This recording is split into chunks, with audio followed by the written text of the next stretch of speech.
first of all, can you tell me about your parents? My parents were humble folk.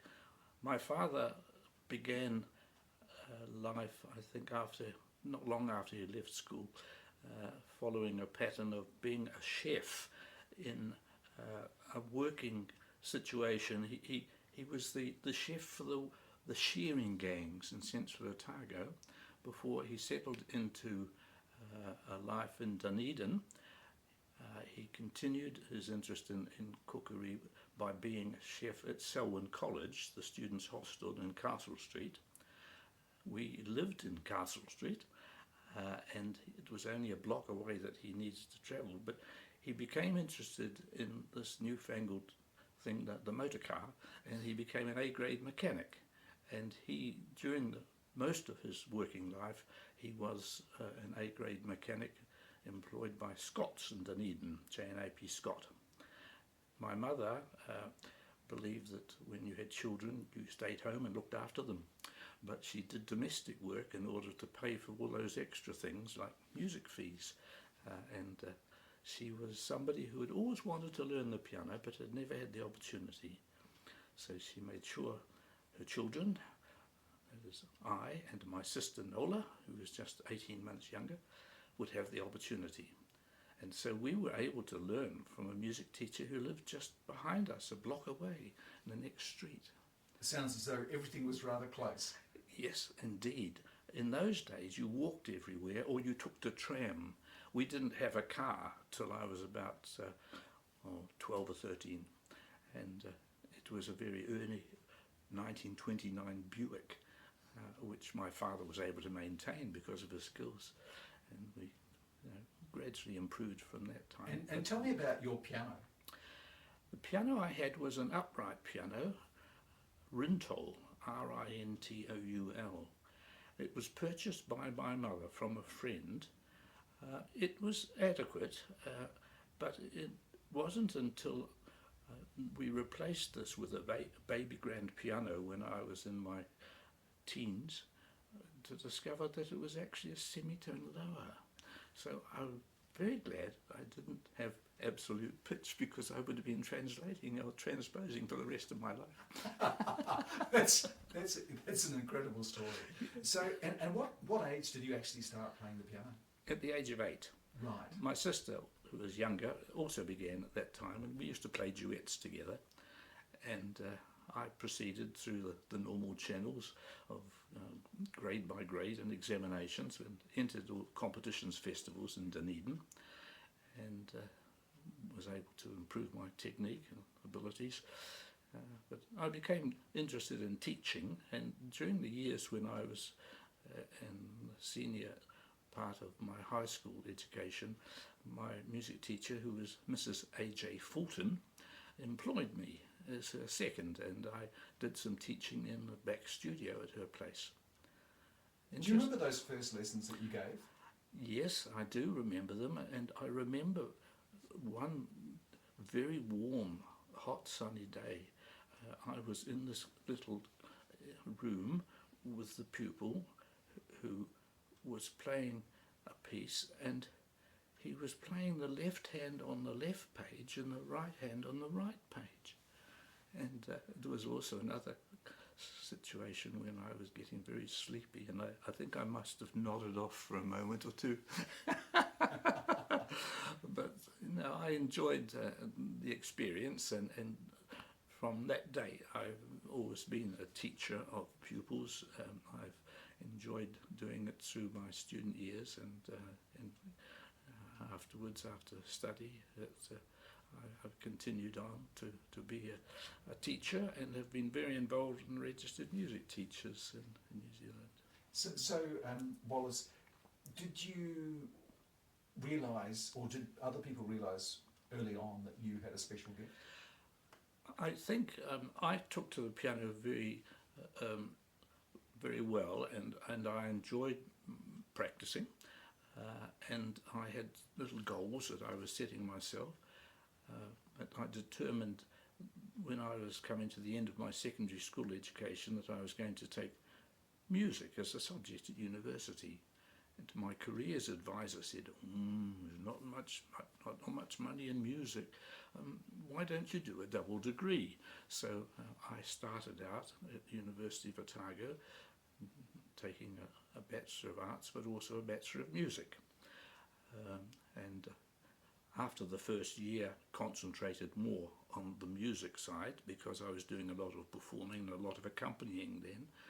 And so I made that my aim, but I still have 1 or 2 units towards a BA that I might continue sometime. Well, there's a project for the coming year, isn't it? And so tell me the transition from high school, where you were doing music and in demand and teaching and falling asleep in lessons. Tell me about the actual music degree part of at Otago University. Well, I was attending the University of Otago, which was just 2 minutes helter-skelter from where I lived in Castle Street, and I was able to undertake a program there, not only just study in preparation for the Bachelor of Music degree, but as part of the performing side of things, such as it was available. Professor Peter Platt was my professor, and he organised a group of singers and a little choir, but we had also a male quartet which comprised of 3 lecturers and me. We often performed in the home of Mary Martin, who was a successor as head of department after Dr. Victor Galway was not able to continue. I only knew him and had him for a term of the 4 years that I was undertaking study there, but I became the pianist for the choral union at Otago University, and entered also into competitions, as we've mentioned, and was part of the Dunedin Music Circle, which was a group of people of all instrumental disciplines and singing, and we used to meet once a month and organise programs, and Rosemary was part of that experience. Yes. Rosemary Stott, yes. And where were these concerts held? In Moana Hall? Or? Moana Hall, certainly for the university, yes, but we used to have an evening session of the music circle in a Moray Place room that was equipped with a piano. It was a simple informal occasion, but it was a place where we met others who were doing the same kinds of things. They came from different schools, and we would meet in competitions, festivals and so on. So that's one of the very special things about growing up in a relatively small community, isn't it? Yes. It gave you more opportunities than limitations, really. Dunedin, though, in those days was a very musical city. It had many musically gifted people, a number of them pianists, but singers also. I, as Rosemary Stott, I accompanied pupils of Mary Pratt in her singing studio, and on occasions when they performed in public. So it was a wonderful experience to be able to share what was going on and be part of a community.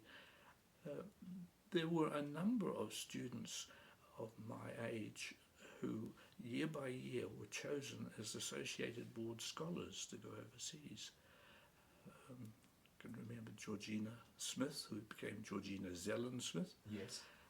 Evelyn Dackers, who became Evelyn Vogan, was a talented daughter. And did you go overseas to study, Wallace? Yes, I was awarded an Associated Board Scholarship at the end of my university degree, and I had about 9 months of preparation after the degree in order to collect myself together and raise a little bit of money. But the degree, the university degree finished at the end of an academic year, and the term in England started in September. And so which college did you go to? I went to the Royal College of Music. I was chosen to be one of 2 from New Zealand who went overseas. One went to the academy, one went to the college. And I went to the Royal College of Music after having filled in a few months after my degree by being a junior assistant lecturer in the Extension Studies Department at the university. So I had some evening classes that I took for benefit of people who wanted to engage in music. I think what you've just said is very interesting, and it's a theme that is coming through, that you were given an opportunity that you wouldn't have been given in other places, but you gained a skill and put you ahead of, you know, other people of a similar age. I was very blessed, really, in that sense. And so when I went to the Royal College of Music in 1959, I was a student of Arthur Alexander, who I discovered soon afterwards had been born in Dunedin. He was actually a very gifted student of Tobias Mattei, and I therefore can claim to be a grandchild of the Mattei system.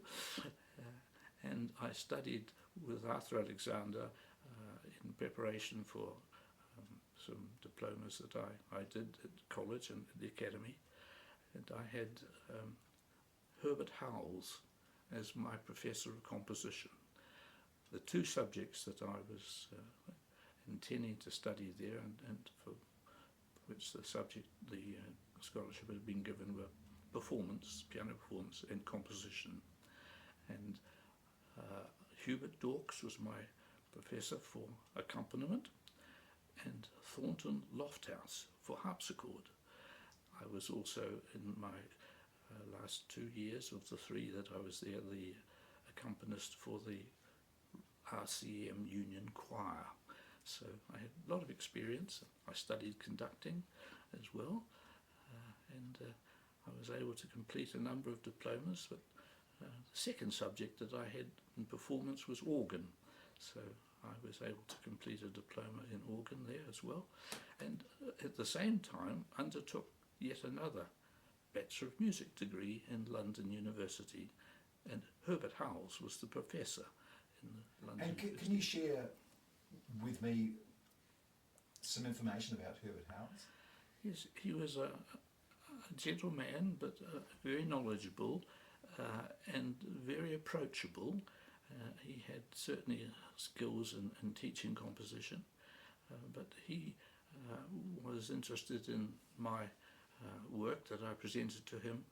I was a bit stuck for one day to take along a composition, so I showed him what I'd been working at in terms of a setting for 4 female voices, a setting of Psalm 23. And he said, we just alter this a little bit here. He said, I'm going to publish this, he said. And so I had my first composition published by Novello and Company, edited by Herbert Howells. How extraordinary. Isn't that an incredible story? Yes. Yes. And I did a lot of accompanying for other students, my student colleague friends, in various instruments and singing. And so I was able to gain experience in accompanying songs in various languages, as well as different instruments. I remember accompanying a bassoon on one occasion.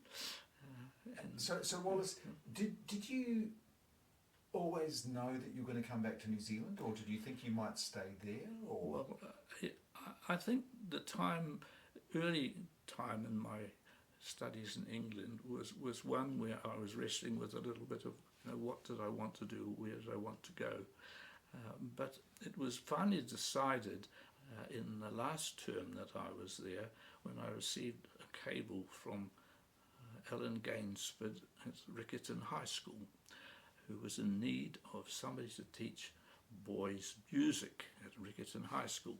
So I thought, perhaps this is what I'm meant to do, but I'll have opportunities in doing that to be able to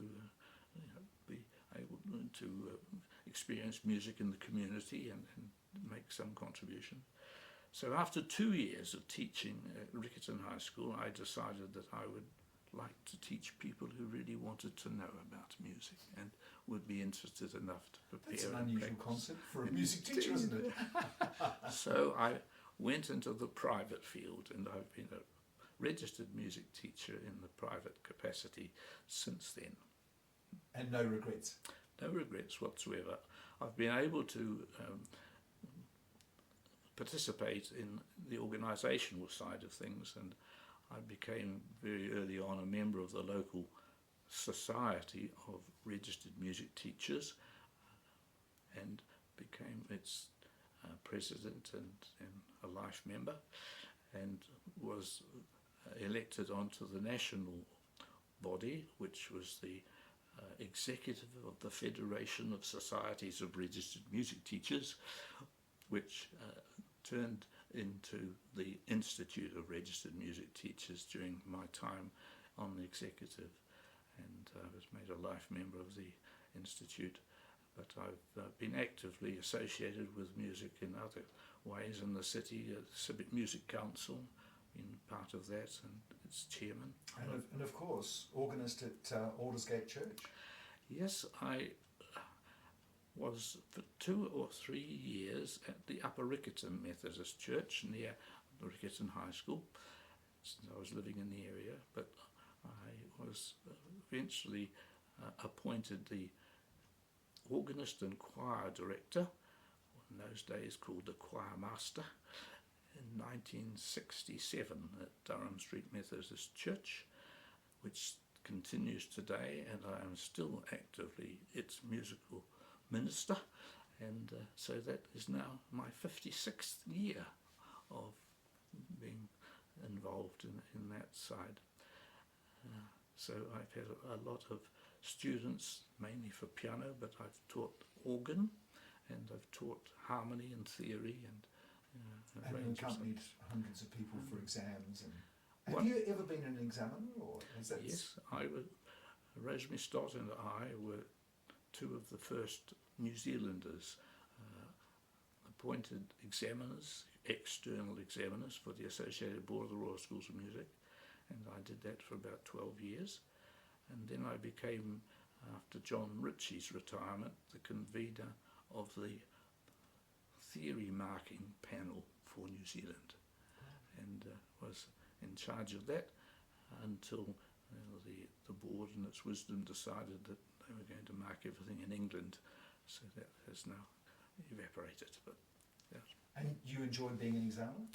Yes, I was able, at the board's behest, to travel to England, and I was assisted by a British Council grant, and that was helpful.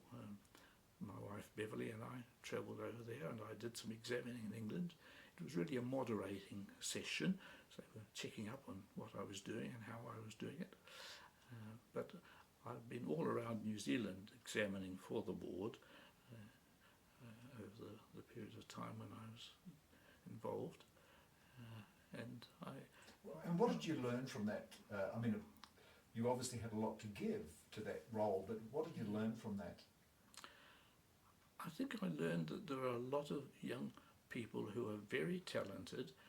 It's become more obvious in recent times when the standard seems to have gone up so much higher as people have participated in not only examinations but competitions and chamber music competition and national concerto competition and so on, that there are people who are really giving their all to the subject and perhaps not always recognised as being able or competent in their field, but some of them have proved that they're actually now at an international standard. And there are so many people in the communities around New Zealand who are actively involved as community musicians, taking choirs, accompanying and so on. And so I feel that we are very blessed as a country, and that we have a lot of young people who are going to carry on the lantern for the years ahead. Yes, that's a wonderful thought, isn't it? And just one last question. If you hadn't been a musician, what would you have done? Well, at the age of 2 or 3, I think I told my parents I was going to be a doctor, but I also wanted to save £200 and see the world. Well, there's still time to do both of those things. Wallace, it's been a real pleasure. Thank you very much indeed. Thank you, Mark.